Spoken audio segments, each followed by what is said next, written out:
Hello everyone and welcome to the first ever edition of Bodyslam Inc. I am your host Lee, followed by Gavbon. Yeah, man. So yeah, this is our first review of Smackdown Live. It was aired on September the 5th, 2017. And yeah, I think we should get straight into it. Right, just before we get into it, I just want to say that this Smackdown has been the best one for the past couple, 1 or 2 months. There's a couple of opinions and situations and things like that we can speak about at a later time. But yeah, let's just jump straight into the first ever review and just hope we get some nice comments. Wing it, yeah. That's the best way to do it. I mean, I sort of agree with you in a way that, like, on the show as on a whole was better than previous episodes, but it's still subpar to what Smackdown Live has even beaten Raw in the ratings. It just seems that they've got lazy now. If I'm honest, it seems to me that there's been a lot of switch reverse in regards to the writers and creative team on both Raw and SmackDown. One of the main problems, I think, is they're giving away pay-per-view matches on SmackDown Live every night. Yeah. Whereas the pay-per-views themselves are pretty lackluster. They're wasting the momentum of the superstars in like matches like tonight's match that we'll talk about with Shinsuke versus Randy Orton. Yeah. That's a main event pay-per-view match. It is a main event pay-per-view match, but I mean, I'm not going to really talk much about Raw until it's a Raw review, but kind of going off the fact that you're making main event pay-per-view caliber matches on a SmackDown is to boost the ratings. Yeah. SmackDown gets 2 hours, Raw gets 3. Yeah. NXT's probably got the best storylines. I'm a big NXT fan. Yeah, I was a big NXT fan until we ripped the roster out. But anyway, let's get straight into the SmackDown review. Yeah, so, we could probably just make a whole new different podcast and just shooting off the cuff. But anyway, we're going to start with the opening segment and I'll let the big guy go away with that one. So, Ellsworth and Salmonella, whatever, made their way down to the ring. As soon as Ellsworth started talking, out comes Big KO himself. Seen that coming an absolute mile off. You don't open the show with Ellsworth and Carmella unless someone's interrupting them. And then, obviously, KO came out. They sort of skedaddled. And then, they didn't skedaddle as such. He's being the referee. He's like pretty much just deciding that he's going to be the referee at any moment he comes. He just walks out into a random match. And it kind of like, I don't get that. I mean, I can understand that he feels screwed by Shane, but you can't just have superstars walking out to the ring and just demanding the shirt off the referee and saying, I'm going to be a referee now. It's sort of a bit silly in my opinion. Yep, agreed 100%. And then obviously out comes the commissioner, Shane O'Mac. Yeah. I mean, where was he last week when he got involved in Sami Zayn's match? The referee was like... I think it all boils down to the way they're building the storyline, because you can see... I mean, I'll just do a quick shout out, even though he probably won't even listen to this podcast, but JD from New York mentioned on one of his off the script episodes, they're looking at a Owens versus McMahon for the Survivor Series. That is going to happen 100%. Yeah, so that would be the traditional 5-on-5 match going from there. So obviously you can see the kind of build up last week when Shane McMahon got interviewed backstage. He was kind of like, I'm leaving, Kevin's left, I'm leaving now. And then it's just, as soon as SmackDown kicks off, it's just gone from there. It's gone straight into it. Yeah, I mean, personally, my opinion on the opening segment is, it's kind of like, in comparison to the Roman Reigns and John Cena, even though Shane and Owens had more of a build, they've kind of just gone in and done all the the big points. Yeah, they've just dived right into it without even building a storyline. It's like Cena just comes out and he just like calls out Roman Reigns for no reason. It just comes out of thin air, whereas this has actually been built, since McMahon was the referee, even before then. Yeah, it's been going on but it's kind of like what I was referencing to is where they was just not even shooting from the hip like Reigns and Cena was, but it's more along the lines of going like you can't go and talking about people's. I know it's storyline and it's all written, but it was like if Owens does that, Shane's gonna lose his head. Yeah. Now obviously we'll get more into what happens to Shane when we get towards the end of the show. But you could say exactly where it was going with that. It was, for me, it was a good little opening segment. I mean, Shane looked like he was just going for it with them punches. Yeah, he wasn't holding back. Let's just say if Conor McGregor used them punches on Floyd probably be out. he probably would have won, mate. Let's be fair. Well, it comes back to when the last time Shane McMahon and Jericho had a match. Don't know if you've seen that or you've read any of the dirt sheets, but Jericho was getting quite annoyed. He was going to hook up, and Shane McMahon would just punch him in the face. Yeah. And he'd go again, and he'd just get punched in the face. He was just like, he's somewhat reckless. He is a wrestler, but he's not like a full blown. Yeah, but he's veteran enough to know how to throw a punch. I mean, it looked like he was looking to do serious damage. He was like. But is that what they wanted you to think? Yeah, that's exactly what it is. It's kayfabe, blurred lines. But yeah, the things that he was saying, that he wished that his dad, him, and his children died in that helicopter accident. That's just not even you just don't even joke about that, do you? Really, no. That's what it becomes. It's like Graves and Phillips was saying on SmackDown. That's like crossing the line, and as Shane said on his interview, once you cross the line, there's no going back, especially when it comes to kids. So, I mean, it was what it was. There's going to be more into it next week, but I'm not going to give anything more away. But yeah, the match. So obviously they brawled, and then we cut to. Well, it wasn't even a match, was it? It was just. It's a brawl, but I mean, punch, and then Daniel Bryan and security split the thing up. I was on about the match that was supposed to happen during that. Oh well, segment. That comes on. I think it's the next match after that, isn't it? It's the next segment. Natalya versus Carmella with pile of crap. Yeah, it was. You kind of knew where it was going from last week when Ellsworth messed up. Yeah. Without going into too many details on the match, it's kind of like back and forth. Ellsworth throws his 2 pennies worth in. Carmella gets distracted, and then. The match ended up in a roll-up, didn't it? You got a roll-up on Carmella. Yeah. And then from there, it was kind of... I'm not going to use this... We knew what was going to happen because we always just... Yeah. But it's kind of... She told him to basically do one. Yeah. He's useless. Of course. He should be in a zoo. Something along them lines. He shouldn't be in a wrestling ring, that's for sure. Yeah. And then he's kind of... I remember... The camera was behind him. He's like sat in the corner with his hood up like Raven used to do, or something like that. It's like, what is he doing? Thinks he's joining the Bullet Club next week. Does he? He's just like hiding there. Yeah. So like Sting, just waiting to come out, the lights to go off. He's a jackass, to be honest. The problem is with that match, Natalya, seasoned veteran, she's actually a good wrestler. The only problem with Natalya is she just can't carry a poor worker, and Carmella literally is a poor worker. You'd think, being real life partners with big casts, that she'd get plenty of wrestling training. She just looks every time I see her do a move, it just looks so forced.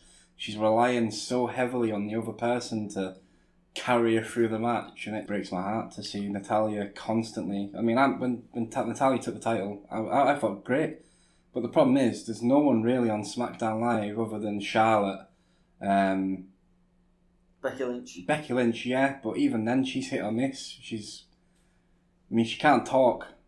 She's literally useless on the microphone. And I don't know whether or not that's just because I'm used to hearing Americans cut promos, but...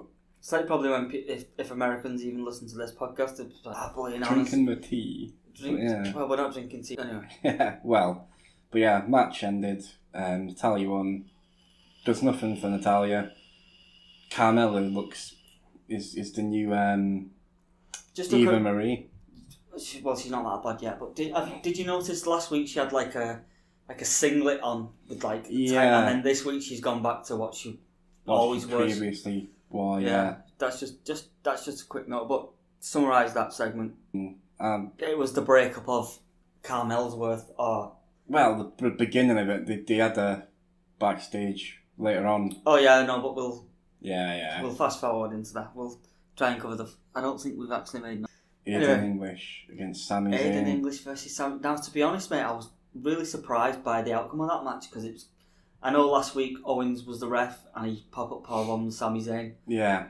for that, but I'm lost in. I think Zayn's probably the same. He's kind of like thinking, what's going on with me? I've left Raw because I was getting nothing. I've come to SmackDown. He's being jobbed out. And it's even worse. It's like... He's jobbed out to Aiden English. What was that guy's name now? Simon Gotch, his tag team partner. Had a fight with Sin Cara, I think it was, that I read. Yeah, and he got sacked, didn't he? And he got sacked. Got let go. He has done one of them straight shoot things with... I can't think of the guy. Aiden English has left there. Now, I know he's going out with Charles Guerrero, Eddie Guerrero's daughter. Yeah. So... Obviously, he's got a little bit of a hand in the business. He's got a bit of clout backstage, maybe.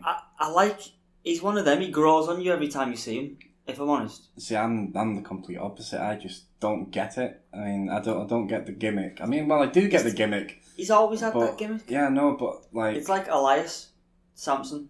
Yeah, but his gimmick's got an edge. It's you like that gimmick? No, I don't like that gimmick, but it's got but it's different. It's got an edge. It's one of them. It's been done before. The guitar, you always go back to Honky Tonk Man. Or even after that, who would you think has a guitar? God, you're making me think now. 2 letters, both the same letter. Both the same letter. JJ. Yeah. Hardcore. JJ Hardcore. What? I was thinking Hardcore Holly, but it's not. Jeff Jarrett. Jeff Jarrett, yes. Yeah, and then obviously when he's singing, it's kind of like a mini rock concert when the Rock used to do them back in 2003, 4. Yeah. Like that time. Back with the Stone Cold promos as well. He's done them quite a few times, to be fair. But then again, it's like comparing the Rock to Elias Sampson. There's not. It's Elias. Yeah, whatever. Elias, same thing. But yeah, I just totally going off cop. What was Aiden English against Sami Zayn? So Sami Zayn's been jobbed out again. I mean, I can't. I've literally just. I'm sure that maybe that was a roll up too. It was a forgettable match for me. I watched it this morning, and since then, certain things seem to have remained, and some things have completely been forgotten. And Aiden English just is not a rememberable superstar for me. Sami Zayn is not even rememberable. He looks so terrible at the moment. He needs a US title push. He needs to be in that picture.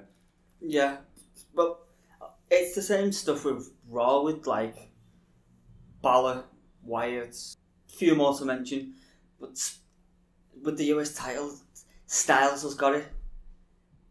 And could you really see that you'd be like over the moon watching an Aiden English versus AJ Styles match? No. But even though AJ Styles, for me, is one of, if not the best wrestler in the world right now. Yeah, I agree. I'm massive on AJ Styles from New Japan, from TNA. From TNA then to New Japan.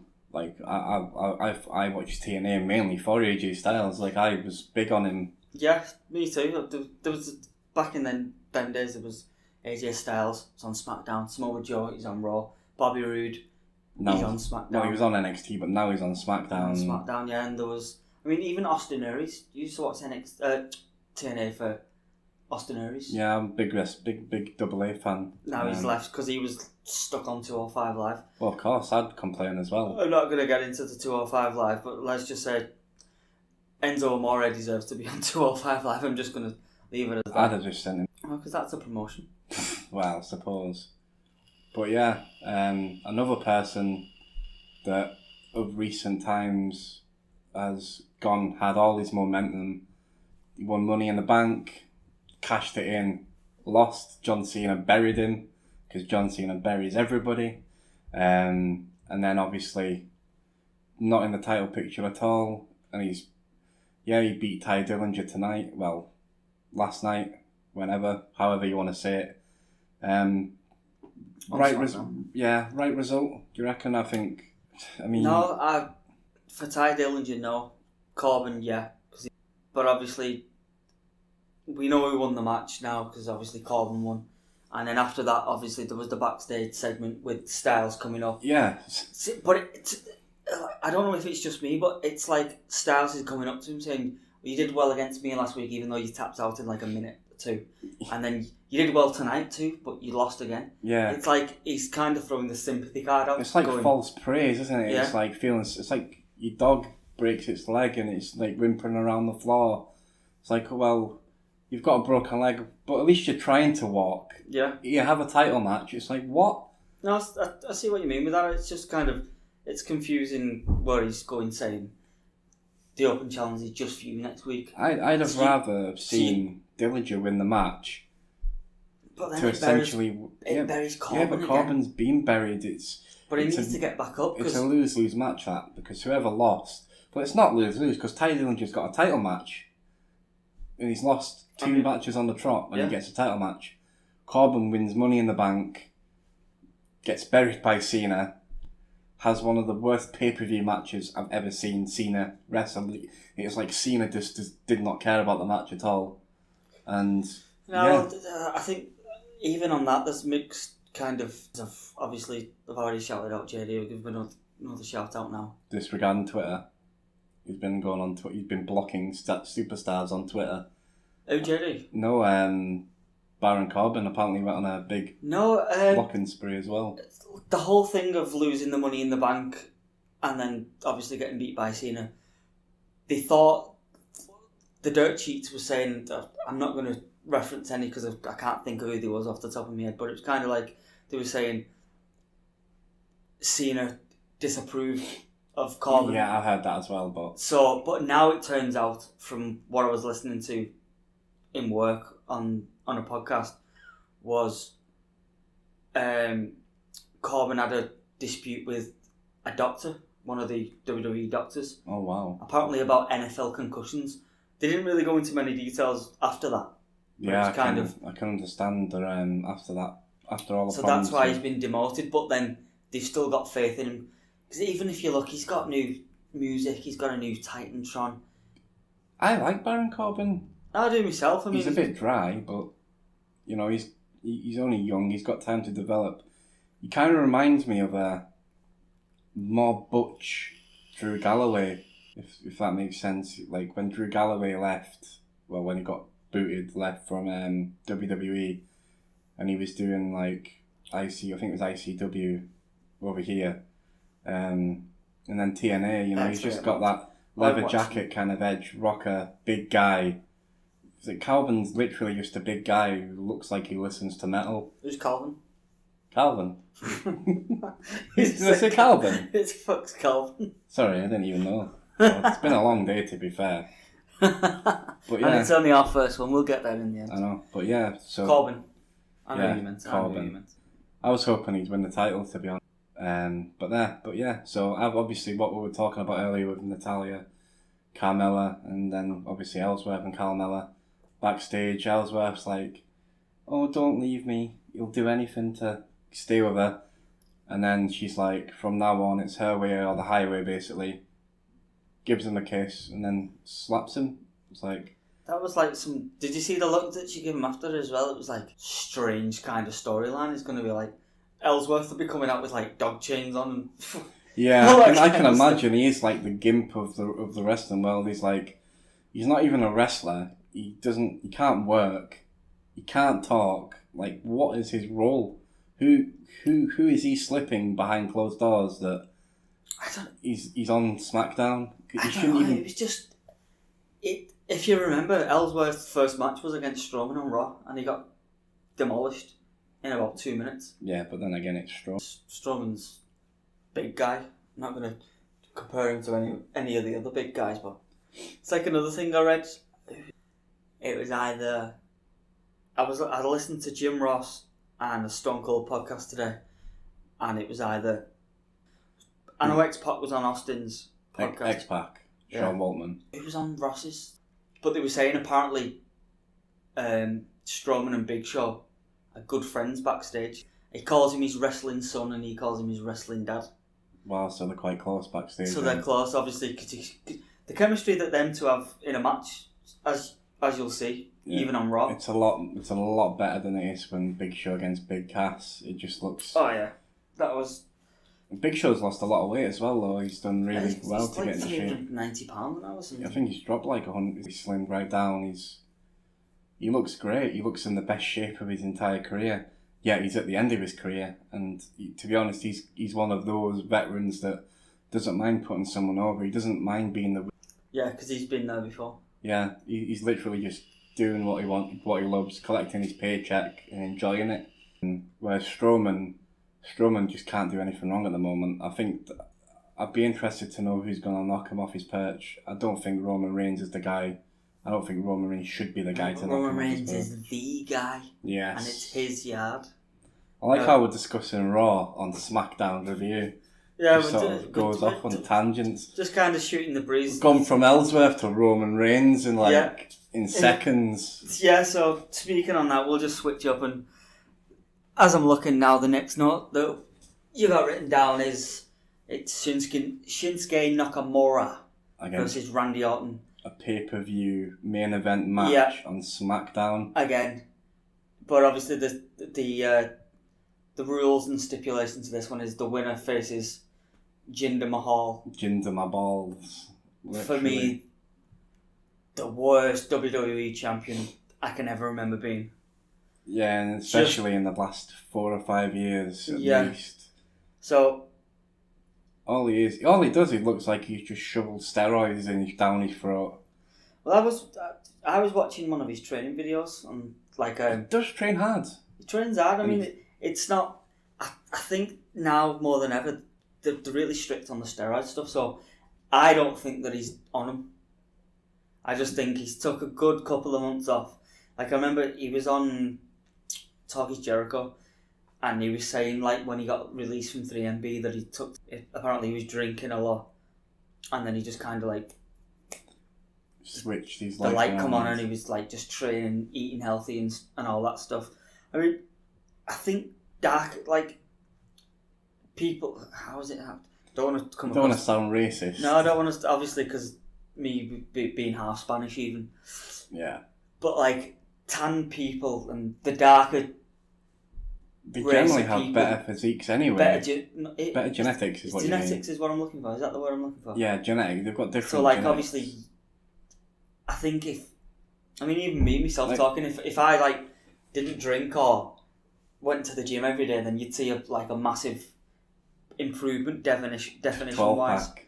And to be fair, all the wrestlers are all dedicated to eating right, sleeping well, training good. Apart from Kevin Owens, he got criticism, didn't he, for being too fat and too. He is now, but he's a top worker. Better than most. Probably 80% of the locker room. But yeah, I mean, I get what you mean, but that transformation in such a short amount of time, and I'm gonna be brutally honest and blunt here. The WWE wellness policy is nothing like the likes of UFC, USADA. I reckon the majority of the locker room had to do USADA testing, like once. I reckon 90% of them would fail. That's debatable. I mean, you've got like to fail the wellness policy. How many have failed the wellness policy for steroids in the last 4 or 5 years? But you're telling me that I mean, obviously maybe Jinder Mahal hasn't, used steroids, but there are substances that can mask steroids, can quickly get out of your system. So when you do get tested, I mean, don't forget Triple H exempt from testing, part-timer. Brock Lesnar exempt from testing, part-timer. Got caught by USADA though.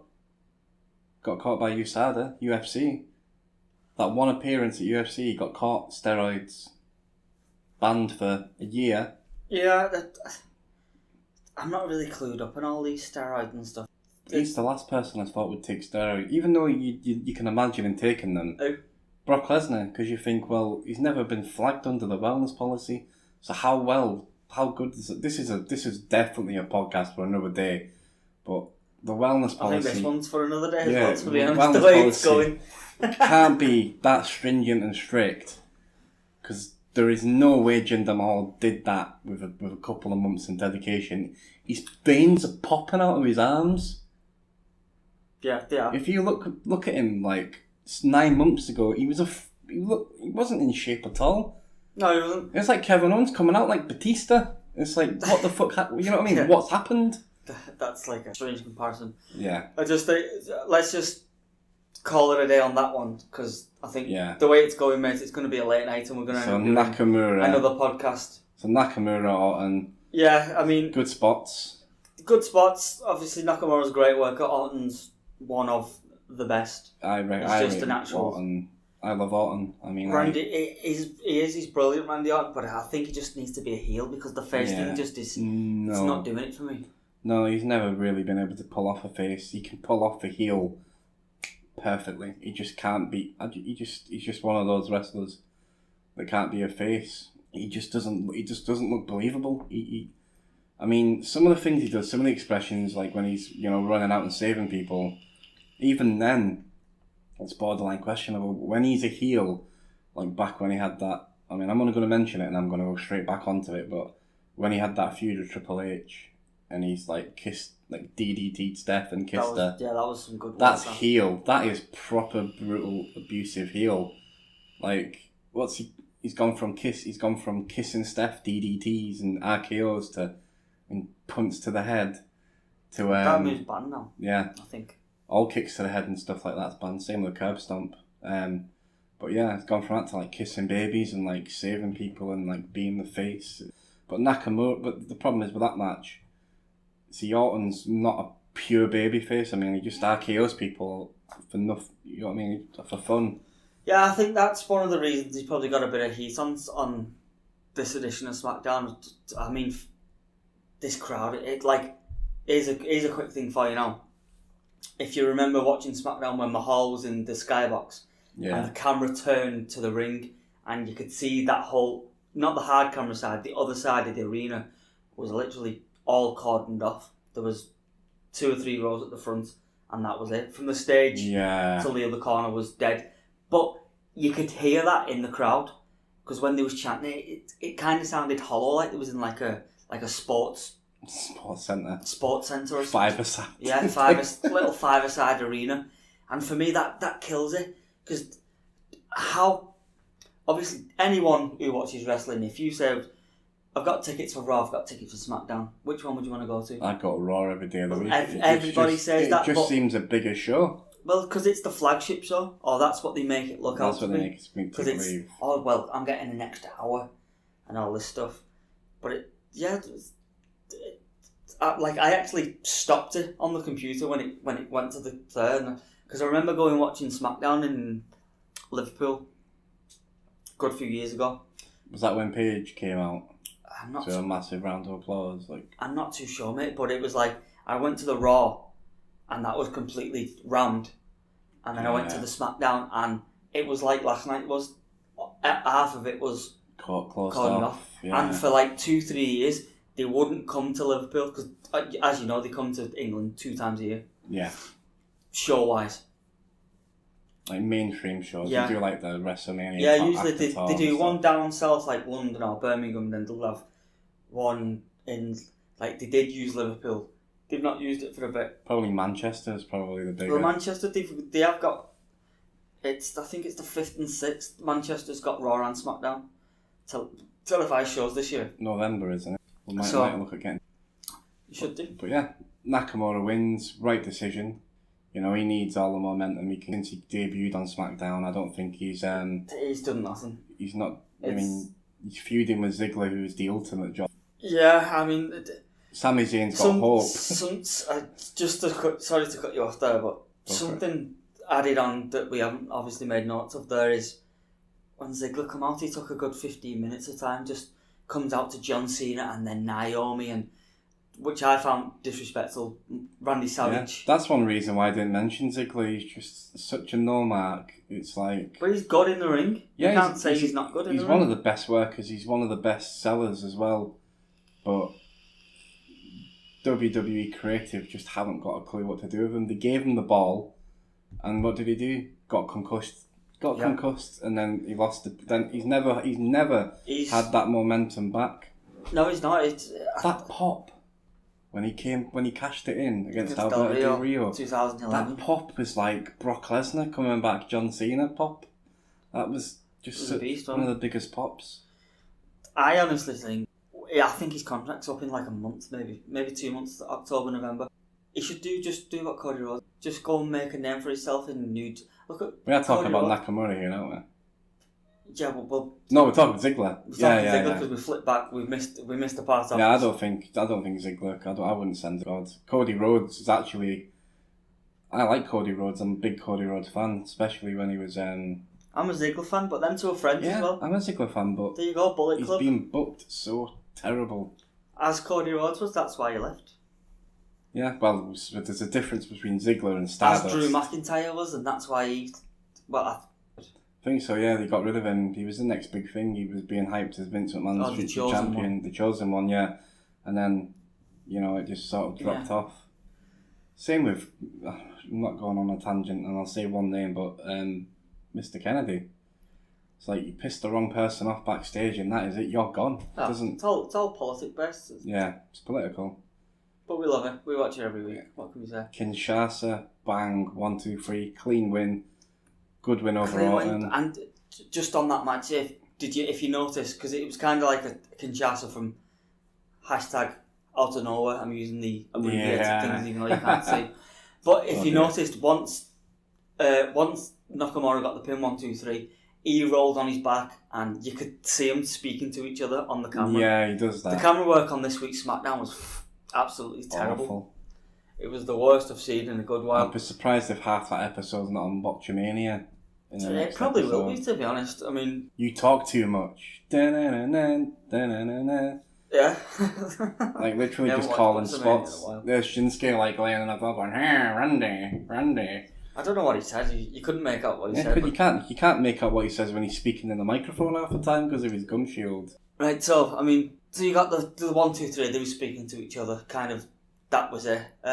Now for the last segment on SmackDown. Now it was kind of Owens, for some strange reason, an hour after he's been having a few digs and that, he's still walking backstage, rubbing his face. And then obviously Daniel Bryan comes up to him, and Owens is still giving it the big I am. It's going to be the Kevin Owens show. I'm taking it hostage. Yeah, well, one thing we didn't touch on at all is, Daniel Bryan's segment, Shane McMahon basically saying in the ring, Vince is literally fair, that's probably one of the biggest points. That's probably the biggest point, yeah. But I mean, this is our first show. You got to cut us a break. Yeah, give us a break. So yeah, halfway, well, just after that, I think it was after the call. It was after the hour mark anyway. Yeah, so Daniel Bryan gets a phone call. You can, because he says sir. No one calls anyone sir unless it's Vince McMahon. It's definitely Vinnie Mac. And he tells him to go to the ring. So he goes to the ring, calls out Shane. Shane gives a spiel about he's going to speak to Owens and settle everything. Yeah, and then... But you kind of knew with Daniel Bryan's face that what was going to happen. So he gets... It's an indefinite suspension. Now, they didn't say how long it'd be. Yeah, or what had happened. But going back on to the last segment where the backstage... where Owens is acting all smug, saying he's still gonna... Yeah, Brian's like saying to him, it's sorted now, it's fixed, it's sorted. And Owens is like, it's just beginning. And then obviously he's acting, like you're saying, he's acting all smug. He's like, I'm gonna sue everyone, it's my show, he's taking over basically. Basically, what he's been doing anyway, he's just been walking down to the ring, getting referee shirts and just refereeing matches, because it's not like he's not been doing what he wants anyway, but then, Daniel D Bryce, whatever you want to call him. Yes, the Brian Danielson is literally like... That's okay. But yeah, basically says, don't look too smug. Vince is back next week. I can't even recall the last time Vince McMahon. No, I can't recall him. It's like he doesn't care about SmackDown at all. No, his baby's Monday Night Raw. Yeah, it's his flagship show. Flagship in inverted commas. Flagship, so yeah. So I mean, it's interesting. Like we spoken to about it earlier on. Survivor Series. Don't know what match. It's gonna be just. I think it's just gonna be the traditional 5-on-5. If I'm honest. Yeah, Excuse me, you got hiccups. I'm calling this now, but I reckon it's Kevin Owens series. No, because we need the 5-on-5s. Yeah, are they going to do it dual branded? But who's going to join Team Owens? Who's going to join Team Shane? It's like... Plenty of people. Owens would be like Corbin. Yeah, but then again, what they need to I mean, what they've done the past couple of years is they've just thrown 5 random people together and had a match, elimination match, just for the sake of it, because it's Survivor Series. Yeah, I know what you're saying. Instead of like, they need to build a story behind it. It's like, you could understand, like, I know this is going off on a tangent again, but you've got, Again. back when you had like Team Lesnar versus Team Angle, there was proper storyline behind it. You had Team Angle constantly beating Lesnar down, and Lesnar called them out. But yeah, I think I think it'll be a last man standing match. I think they'll do something where you've got like, there'll be another feud. You don't know what's going to happen when Vince is back there. You don't know. No, I hope that he's going to come back, and obviously he'll reinstate Shane, but there needs to be, probably even before Survivor Series, another shake-up. But not just a shake-up where, oh, by the way, he's on your show, he's on my show. Yeah. Do trades. It's like when Bobby Roode came to the main roster, he was like, they had free money because John Cena's gone to Raw, so they signed me, the hottest free agent. That kind of, going off subject again, but we'll make another podcast again tomorrow if we even get 2 views on this. It's the first one. Yeah. But yeah, so... Get Sharon. What? Sorry, carry on. What did you say? Get Sharon. Sure. Yeah, tell people to share it. Oh, share, like, subscribe. Share Oh yeah, it, just share another quick thing while we're on the subject. Big Gavbon will be making a Twitter handle. Like, share, subscribe. Tap the little bell thing on the YouTube so you get all the notifications. Ding, ding, ding, ding. Yeah, I always get them, even when I've not watched Raw. I get all these notifications and it always spoils it for me. But anyway, we won't put... What's the annotation? Annotation? Yeah. God knows, you're asking me a question now. You make it sound like I'm a famous YouTuber or something that I know about these things. You know what you're doing though, don't you? Yeah, I know what I'm doing to a degree. But yeah, really appreciate anyone, if anyone has listened to this podcast. This has been the Bodyslam Inc's first podcast with Gavbon and... myself, which would be Lee. And obviously this was for the 5th of September 2017. Remember the date because it's probably the first Smackdown in the past month or two that's actually been watchable. Yeah, and just so you know, we're recording this on the... Yeah, no, but the show was on the 5th in America. Oh yeah. This is the edition of WWE Smackdown Live on the 5th of September 2017. That was a terrible... Technically, American it's accent. September 5th, 2017, because the backwards... I'm not saying American people are backwards. Oh, that's what you was... I'm That's just exactly saying that what they you say were it saying. backwards. Well, it's funny. Yeah, I'm not even going to get into that. We'll be here all night. Oh, Yeah. It's getting late. We've all got work tomorrow. Well, Yeah, I have. Thanks for listening, folks. I've been Gavbon. He's been Lee. Ciao for now. Soon. We will Pop, do. pop. Can't see it, but... because Oh, he's we're doing the bullet club sound. proper smarks.